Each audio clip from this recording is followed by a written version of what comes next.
Okay, now today we are starting the lower GIT portion and we will try to cover this unit in two videos, starting from our first topic, that is ulcerative colitis. So we are having a scenario in which there is a 25-year-old male patient, 6 months history of passing loose blood sustained stand stools, 4 to 5 days. Examination is unremarkable.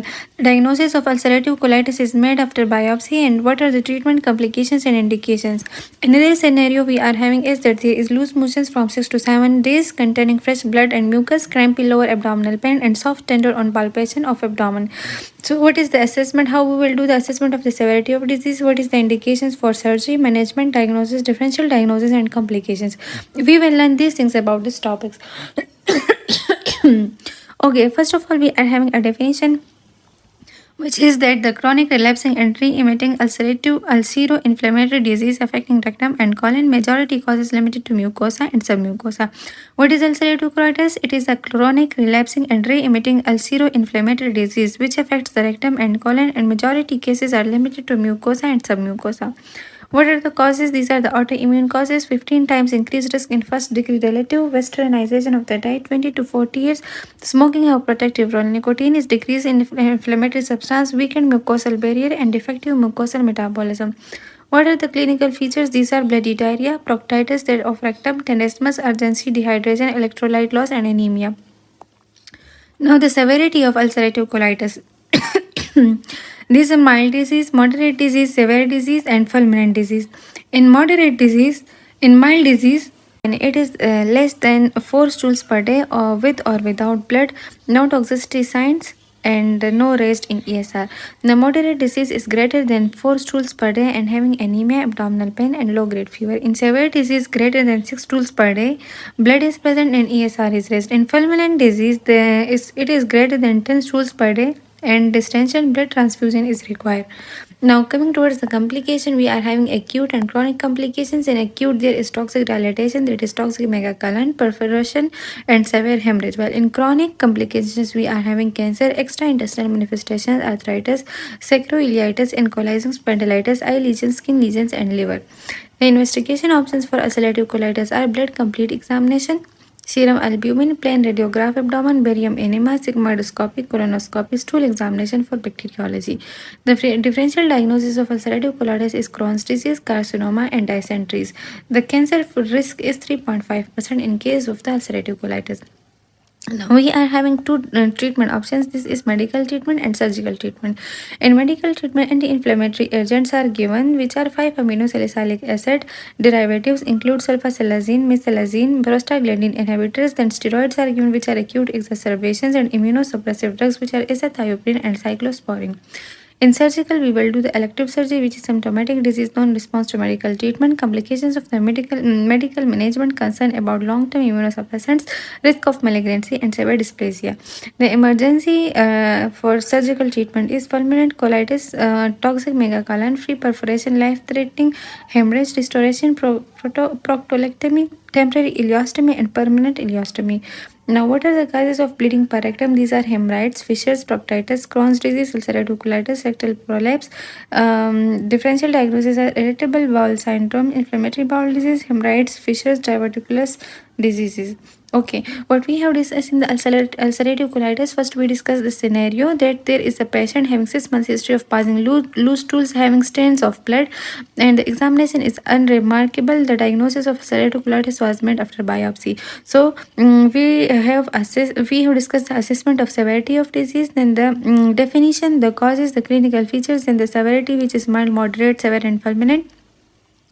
Then we discuss the complications, which are acute and chronic. Then we discuss investigation options, then the differential diagnosis, and then the risk for cancer. Then we discuss the treatment options, which are medical treatment and surgical treatment. In medical treatment, anti-inflammatory agents, steroids, and immunosuppressive drugs are given, while in surgical treatment, elective surgery is done and emergency surgery is done. Now, coming towards colorectal carcinoma, we are having a scenario that there is a 71-year-old male patient and fresh bleeding per rectum and altered bowel habits for 2 months is present, lost 5 kgs in last month. So there is a history of weight loss, mass of 5 cm is felt from anal verge, and diarrhea with stools is present. What are the differential diagnosis? What are the assessment? What are the stages, investigation, and treatment, and causes of bleeding per rectum? Most common malignancy of gastrointestinal tract is colorectal carcinoma. What are the risk factors? These are age greater than 50 years, the dietary, which are high fat, alcohol, and smoking, then ureterosigmoidostomy, pelvic irritation and adenomas, inflammatory bowel disease, adenomatous polyposis, hereditary non-polyposis, colonic cancers. These are the risk factors for the colorectal carcinoma. Now, what are the clinical features? These are the local spread, that is intestinal obstruction, lymphatic spread, that is pericolic, perirectal, mesenteric lymph nodes, then hematogenous spread, that is portal system and brain, then rectal bleeding, anemia, palpable mass, and acute intestinal obstruction. Then we are having the staging. Okay, colorectal carcinoma scenario, risk factors, clinical features, and now staging. The staging is for tumor, the lymph node, and the metastasis. For tumor, T1 is into submucosa, T2 is into muscularis propria, T3 is into pericolic fat but not breaching serosa, T4 is breaches serosa or directly involving other organs. N is for no nodes, N1 is 1 or 2 net, and N3 is 3 or more nodes. M is for metastasis. Now do staging. A is for confined bowel wall, B is for through bowel wall but not involving pre-peritoneal or serosal surface, and C is for lymph node involvement. Now coming towards the investigations for rectal carcinoma, these are per rectal examination, neoplasm felt digitally, then proctoscopy to inspect anus and lower rectum up to 10 cm biopsy can obtain, then sigmoidoscopy, examine rectum and sigmoid colon, then biopsy, then colonoscopy rule out synchronous tumor, then investigations for the extent of tumor is done, which is transrectal ultrasonography. Then for colonic carcinoma, we will do flexible sigmoidoscopy, colonoscopy, double contrast barium enema, and CT scan abdomen, pelvis, and chest for the metastasis and changing. Now, what are the treatment options? We are different treatment options for colonic and rectal. For colonic, we will do the right hemicolectomy, that is cecum and ascending column, right hemicolectomy plus whole of the transverse colon plus splenic fracture, carcinoma of hepatic fracture and transverse colon, left hemicolectomy, splenic fracture, descending colon, sigmoid colon for metastasis, chemotherapy is done. Now for rectal, we will do the interior resection, abdominoperineal resection, that is two approaches, abdominal plus perineal is done.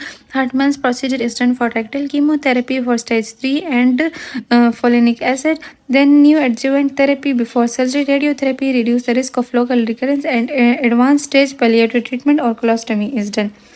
Okay, now coming towards the ileostomy and colostomy.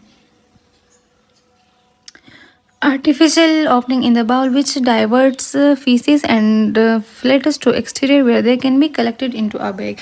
Now ileostomy, right iliac fossa, and colostomy is done in the left iliac fossa. The types of ileostomy are temporary, permanent, loop ileostomy, double barrel ileostomy, and ileostomy. Indications are severe inflammation, obstruction in gut, inoperable tumor, ulcerative colitis, familial adenomatous polyposis. The complications are diarrhea, excoriation of the skin, bleeding, and spillage of the feces. In colostomy is done in the left iliac fossa. The types are temporary, permanent, double barrel, and colostomy. The indications are perforations in the rectum, recurrent fistula in ano, anastomosis of rectum, and Hirschsprung disease. The complications are same as that of ileostomy, that is diarrhea, excoriation of the skin, bleeding, and spillage of the feces. Now, what are the causes of rectal bleeding in children? Meckel's diverticulum, juvenile polyp, hemangioma, anal fissures, intestinal worms, rectal prolapse, and interceptions, while in adults, hemorrhoids, anal fissures, inflammatory bowel disease, Meckel's diverticulum, diverticulitis, angiodysplasia, aortointestinal fistula, ischemic colitis, neoplasm, benign and malignant coagulation disorders, and chemotherapy are the causes. The surgical causes are hemorrhoids, anal fissures, large bowel cancer, diverticular hemorrhage, angiodysplasia, ischemic bowel disease, acute infarction, ischemic colitis, interception, and aortoenteric fistula.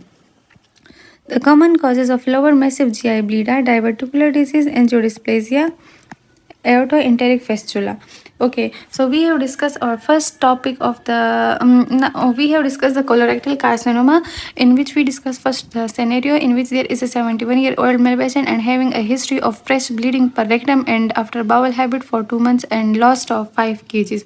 So what are the risk factors for the colorectal carcinoma? Then we discuss the clinical features, then we discuss the staging, that is T, N, and M, then we discuss the Duke staging, that is A, B, C, then we do the investigations for rectal carcinoma and colonic carcinoma, rectal examination, proctoscopy, sigmoidoscopy, biopsy, colonoscopy, and investigation for extent of tumor is done for rectal carcinoma, while flexible sigmoidoscopy, colonoscopy, double contrast barium enema, CT scan abdomen, pelvis, and chest is done for colonic carcinoma. Then we have the treatment options. These are colonic and rectal.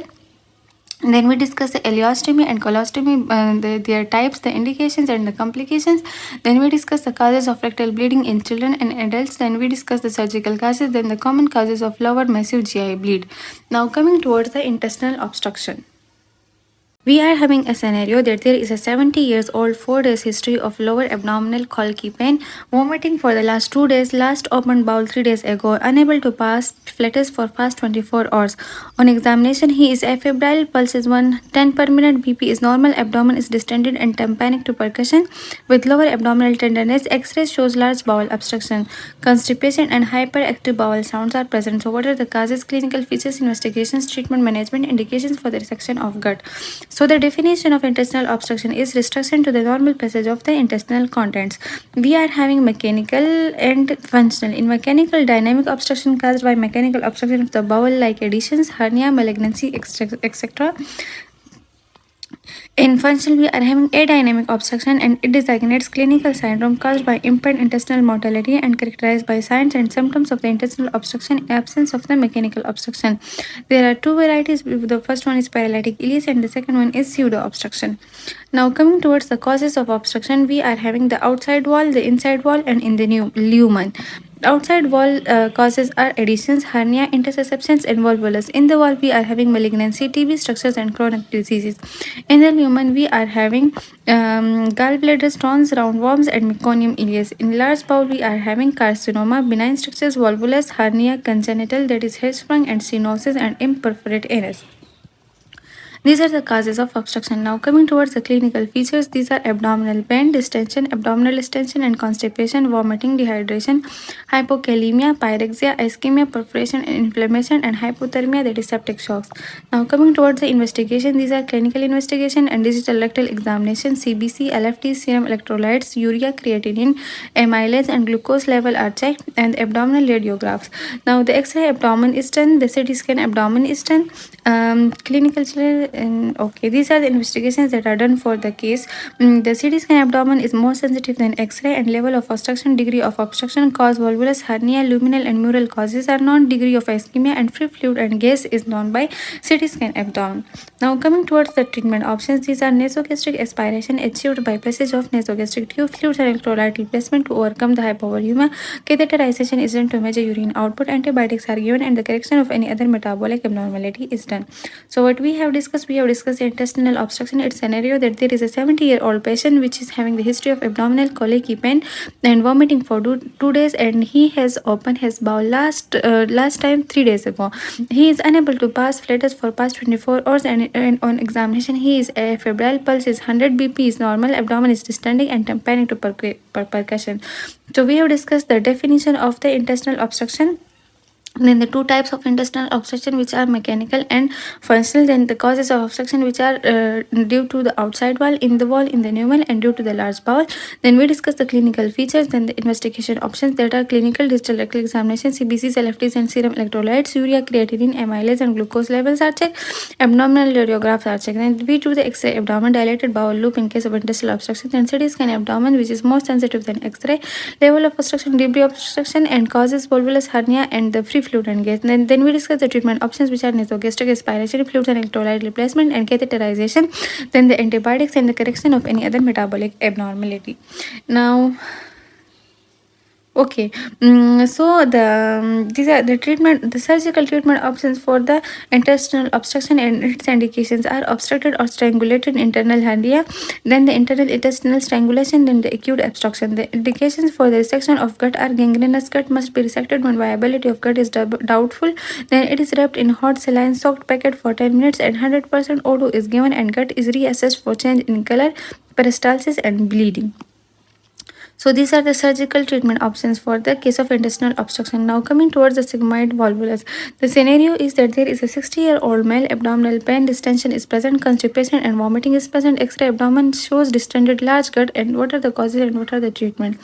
What is volvulus? It is twisting of the loop of bowel around its mesentery, which gives rise to obstruction together with occlusion of main vessels at base of involved mesentery, common in Asia because of high fiber diet. Now, what are the causes of sigmoid volvulus? These are colon carcinoma, volvulus, inflammatory bowel disease, fecal impaction, toxic megacolon, diverticulitis, and the neoplasms. What are the clinical features? These are the pain of lower half of the abdomen, absolute constipation, distension of the abdomen, vomiting and dehydration, and peritonitis. What are the investigation options? These are extra abdomen, omega sign, single grossly distended loops are present. Lab diagnosis is done, biological, radiological, physiological, and biopsy is done for the case of this. Now, what are the treatment options? First of all, you have to resuscitate the patient, and flexible or rigid sigmoidoscopy is done, which provide the temporary relief. Laparotomy is done, and Paul Michael's procedure is done, which double colonostomy Hartmann procedure is done, and sigmoidoscopy is done, which is but a high chance of recurrence is there. So what we have discussed the sigmoid volvulus, then the scenario, then that a patient is having abdominal pain, distension and constipation and vomiting, and the X-ray abdomen shows distended large gut. Then we discuss what is volvulus and what are the causes and the clinical features. In investigations, we will do the X-ray abdomen, the lab diagnosis, the biological and radiological, physiological examinations, and the biopsy. In treatment, we will do the resuscitation, then flexible or rigid sigmoidoscopy and laparotomy, then Paul Michael's procedure, Hartmann's procedure, and sigmoidopexy is done. Now coming towards interceptions, we are having a scenario that there is a 9 months old baby vomiting, colicky, abdominal pain is present, red jelly like stools for 3 days is present. What is the diagnosis, the risk factors, investigations, and the management? A child 12 months draws up his legs and screams with pain repeated periodically throughout night, palpable mass on abdomen. Now, this is another scenario. Now, what are the differential diagnosis? In children, the DDs are gastroenteritis and purpura, while in adults, the DDs are carcinoma of colon and the prolapse of the rectum. Now, what are the definition of intussusception? It is invagination of one part of intestine to the another. What are the types? These are ileocolic, that is 77%, ileocecal, ileal, and colocolic. Now, what are the causes? These are idiopathic causes. The risk factors are recurrent UTIs, recurrent surgery, polyps, Michel's diverticulum, tumor, idiopathic, and appendix. The clinical features are sudden and colicky pain, vomiting, blood mucus in stool, and sausage-shaped hump. The investigations that we will do for the interception are ultrasound abdomen, barium enema, and CT scan abdomen. The treatment options are resuscitation, hydrostatic reduction, that is barium solution or saline solution, and surgery, that is abdomen is open, reduction achieved by squeezing distal part of mass in cephalic dilation. So we have discussed the interception, its scenario, then we discussed the DDs in children and adults, the definition, the types, the causes, the risk factors, the clinical features, and the investigations and the treatment options, which are resuscitation, hydrostatic reduction, and surgery. Now coming towards paralytic ileus, we are having a scenario that there is a 20-year-old laparotomy for abdominal trauma, 3 days, small and large intestine appear to be normal and healthy, develop abdominal distension and vomiting. On examination, abdomen is distended and tympanic. On examination, tender around inversion only, no bowel sound on auscultation, and diagnosis and causes and management. What are the diagnoses? Okay, so we are having a patient 20-year-old laparotomy for abdominal trauma 3 days ago. Okay, then small and large intestine appear to be normal and healthy, develop abdominal distension and vomiting after the surgery. On examination, the abdomen is distended and tympanic. On examination, tender around the incision only, no bowel sounds are present on auscultation. Okay, so what is the definition? We are having the failure of transmission of peristaltic waves, secondary to reversible neuromuscular failure in mesenteric, orebics, and submucous mesenteric plexus. Stasis of the gut leads to accumulation of fluid and gas within the bowel. Okay, what is the definition? It is the failure of transmission of peristaltic waves, secondary to reversible neuromuscular failure in mesenteric, orebics, and submucous mesenteric plexus. Stasis of the gut leads to accumulation of fluid and gas within the bowel. Now, what are the causes of the paralytic ileus? These are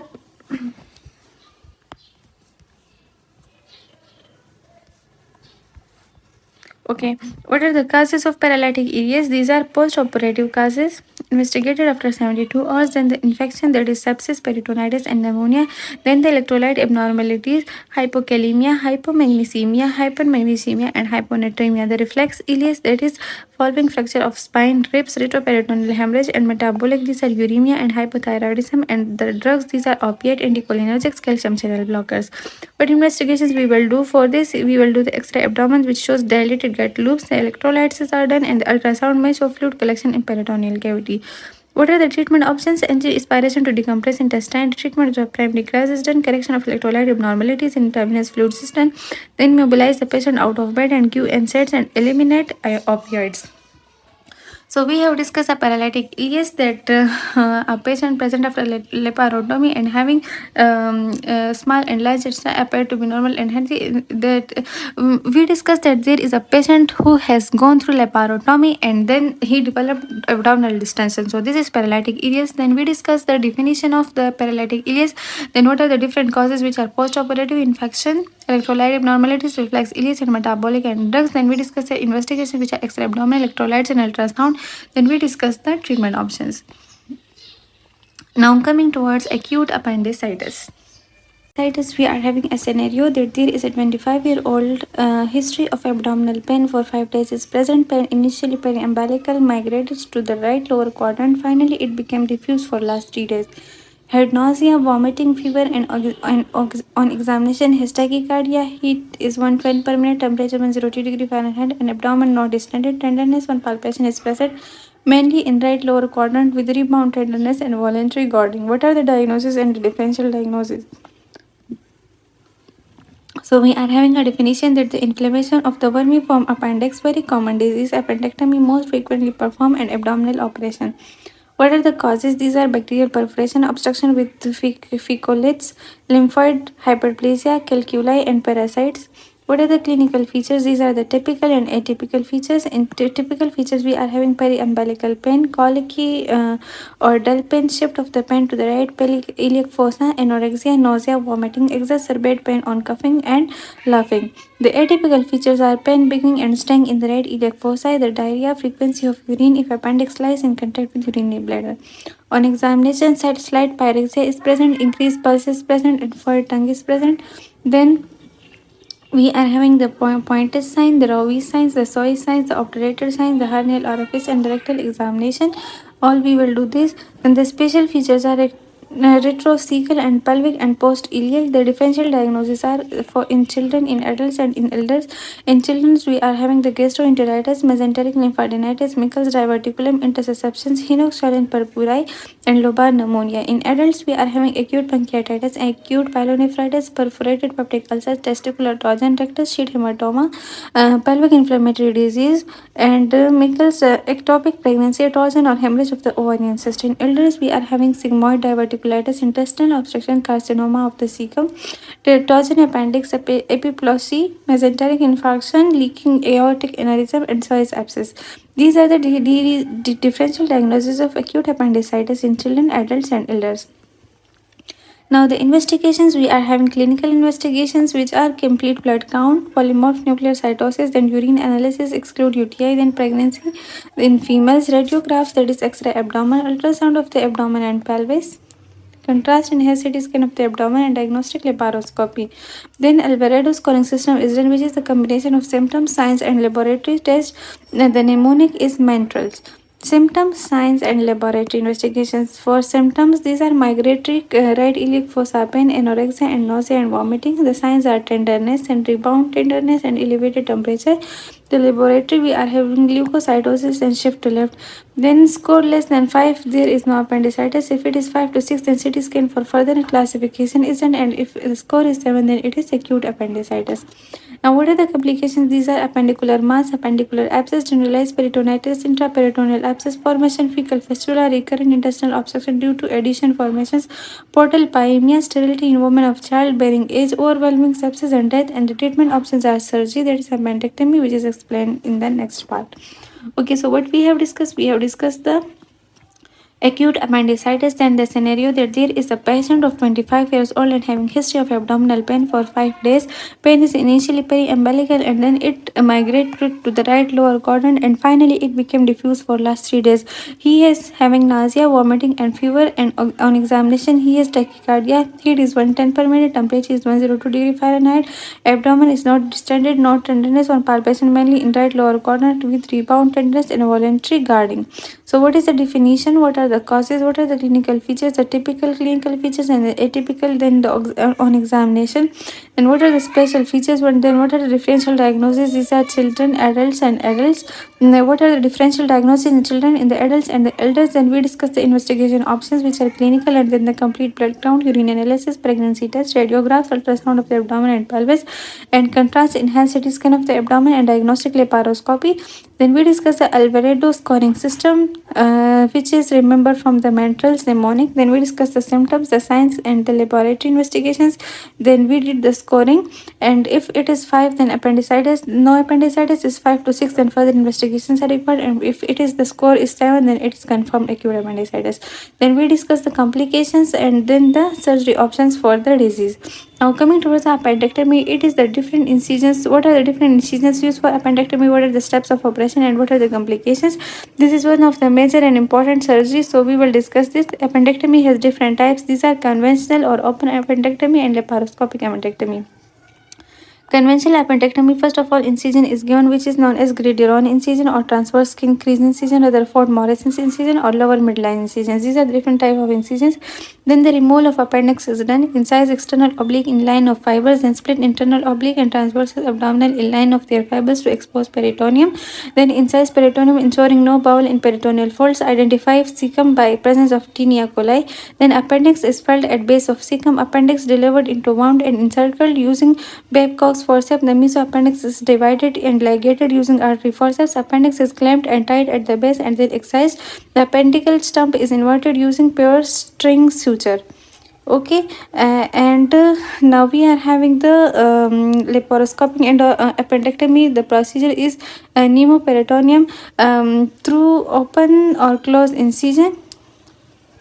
Laparoscope is passed, a diagnosis is confirmed, and the 5 mm working parts are inserted, one at the suprapubic and other at the lumbar area in the line, and mesoappendix is catheterized. Then the complications are appendicular stump leakage, injury to cecum and ileum, bleeding from appendicular artery, urinary bladder injury with suprapubic part, and pelvic abscess. So we have discussed appendectomy. Then what are the different incisions? These are the Gridiron incision, the transverse skin crease, the Fort Morrison incision, and lower midline incision. Then we discuss the steps of a process operation. That is the removal of appendix is done in different procedure. We have discussed the steps and what are the complications.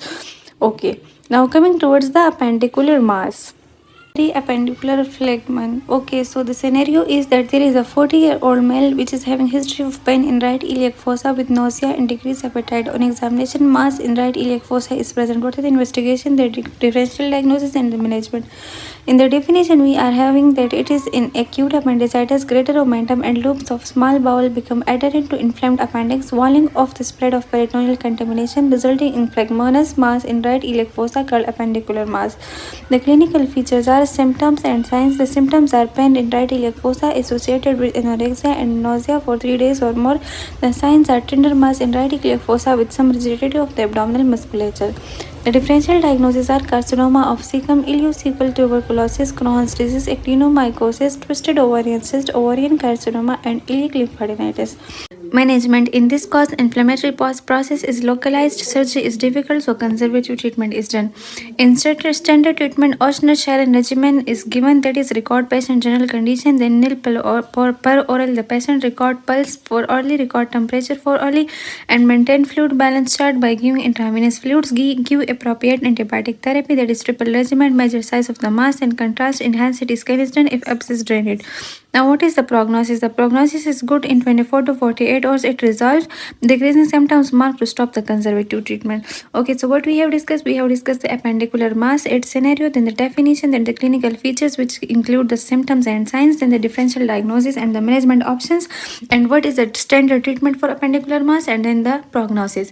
Now coming towards the appendicular mass, this is the complication of acute appendicitis. The clinical features are high grade fever, tachycardia, palpable tender mass in right lower quadrant, and investigations include abdominal ultrasound and CT scan. The treatment is drainage, that is percutaneous drainage and open drainage. In percutaneous drainage performed under ultrasound or CT scan, and the open drainage is retrocele and subcele abscesses are drained intraperitoneally. Post and pre-ileal abscesses are drained by opening peritoneal cavity. Pelvic abscess is drained through rectum. Appendectomy is done. Interval appendectomy is performed after 6 to 8 hours. Now coming towards the pilonidal sinus, the scenario is that there is 25 years old driver, discharge of pus and blood from the gluteal cleft over sacral area. On examination has sinus over sacral area. What is the diagnosis, the pathogenesis and the treatment? Now the definition is epithelial tract situated in skin of the nasal cleft, short distance behind anus and generally contain hairs. The clinical features are age greater than 20 to 30 years, main discharge of pus, recurrent abscess. The treatment options are cleaning out the tract, removal of all hairs, regular shaving and hygiene, then acute abscess, drained by small longitudinal incision with thorough curettage of granulation tissue and hair. Antibiotics also given. The third option is chronic pilonidal disease, infection of the entire tract followed by primary closure of the wound and the methods through which entire wound is excised. So we have discussed the pilonidal sinus, the scenario, then the definition, the clinical feature, and the treatment options, which are the cleaning out tract, acute abscess, chronic pilonidal disease, and methods through which entire wound is excised. Now coming towards the anal fissure, we are having a scenario that there is a 40-year-old excruciating pain in perianal region every time he opened his bowel for last 6 months. Few drops of red blood are present. Pain is worse. Tried to evacuate bowel, which made things worse by causing strimation. No history of pyrexia. Now what are the diagnosis, the differential diagnosis of severe pain, and what are the treatment options? The definition is anal fissure is longitudinal split in lining of the distal anal canal extended from anal was to dentate line. More than 90% is acute. The location is that it is more than 90% located in the midline posteriorly. The causes are constipation, diarrhea, reduced blood supply of the anal canal, and inflammatory bowel disease. The clinical features are sharp pain in anus, worsening during defecation, small amount of fresh blood is present, discharge of pruritus is present, and the fear of defecation, anal panel is present. Investigations are when buttocks are spread apart, longitudinal tan and hypertrophied, thickened skin is near lower end of the fissure, that is sentinel pile, and per rectal examination can be done with lignocaine and fully application and sphincter spasm due to severe pain. Proctoscopy contraindicated. So we have discussed the anal fissures, its definition, scenario, location, causes, clinical features, and investigations. Now coming towards the hemorrhoids, we are having a scenario that there is a 50 years bleeding patient and having bleeding per rectum. Now enumerate the causes of bleeding per rectum and the treatment options. Another scenario is that there is intermittent bleeding per rectum for 2 months. Blood is bright red, separate from stool and drips. Complaints of itching around anus on rectal examination and proctoscopy show hemorrhoids at 3 and 7 o'clock position. What are the causes, examination, then classify hemorrhoids, the treatment options, the complications, and the causes of complications. Hemorrhoids, normal anatomical structure, become symptomatic when excessive straining, increased abdominal pressure, and hard stool causes involvement of veins in the hemorrhoid plexus. We are having types. These are internal hemorrhoids, external hemorrhoids, and interno-external hemorrhoids. In internal hemorrhoids, there is it is situated above dentate line and are arranged in 3 groups. These are 3, 7, and 11 o'clock position when patient is in lithotomy position. Now 4 degrees are present. The first degree only bleeds, no prolapse. The second degree prolapse but reduce spontaneously. The third degree prolapse but they have to reduce manually. And the fourth degree prolapse and irreducible or strangulated. This is very important. The degrees you must remember. Then in external hemorrhoids we are having these are located below the dentate line and correspond to distribution of pudendal vein. The internal external hemorrhoids, both internal external hemorrhoids are present and condition is known as interno-external hemorrhoids. Now what are the clinical features? These are bright red painless bleeding during defecation, prolapses, first degree prolapse. First degree is non prolapse, second degree prolapse that reduce spontaneously, third degree prolapse has to reduce manually, and at the fourth degree prolapse is permanently. Mucus discharge occur and anemia is present. Now the investigation options are, first of all, do the inspection. That is third and fourth degree hemorrhoids are obvious on inspection. Then do the rectal examination to exclude other causes of bleeding. Then do the proctoscopy, that is investigation of the choice, and sigmoidoscopy to rule out colorectal carcinoma. The treatment options are medical therapy, that is grade 1 and 2, not causing significant bleeding, addition of the dietary fibers, stool softeners, increased fluid intake, and avoidance of the straining.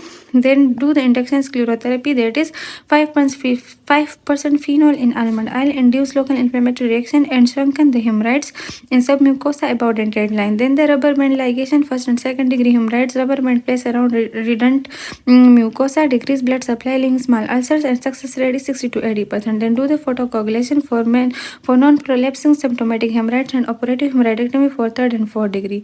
The indications for surgery are the third and fourth degree hemorrhoidectomy, second degree hemorrhoids where non-operative measures, while external hemorrhoids, thrombosed hemorrhoids, open hemorrhoidectomy, closed stagning, and staple hemorrhoidectomy, thrombosed external hemorrhoids, all weighted under anesthesia. The complications of hemorrhoids are strangulation, thrombosis, ulceration, gangrene, fibrosis, and suppuration. The complications of hemorrhoidectomy are early and late. In early, we are having pain, retention of the urine, and reactionary hemorrhage, while in late, we are having secondary hemorrhage, anal stricture, anal features, incontinence, and submucous abscess. So, we have studied the hemorrhoids in the scenario, that what are the clinical features or the diagnostic points. Then we discuss the types of the hemorrhoids and the definitions. Then the types, we are having internal, external, and interno-external hemorrhoid. Then we discuss the 4 degrees of the internal hemorrhoids. Then the clinical features. Then we did study the investigation, that is inspection, digital rectal examination, proctoscopy, sigmoidoscopy. Then we discuss the treatment, that is medical therapy, injection, sclerotherapy, rubber band ligation, photocoagulation, operative hemorrhoidectomy. Then we study the indications, the complications of hemorrhoid, which are strangulation, thrombosis, ulceration, gangrene, fibrosis, and suppuration. Then we study the hemorrhoidectomy complications, which are early and late. In early, there is pain, retention of urine, reaction, and hemorrhage, while in the hemorrhoidectomy, in the late, we have secondary hemorrhage, anal structure, anal fissures, incontinence, and submucosa abscess. The rest of the lower GIT topics we will discuss in the next video. Thank you.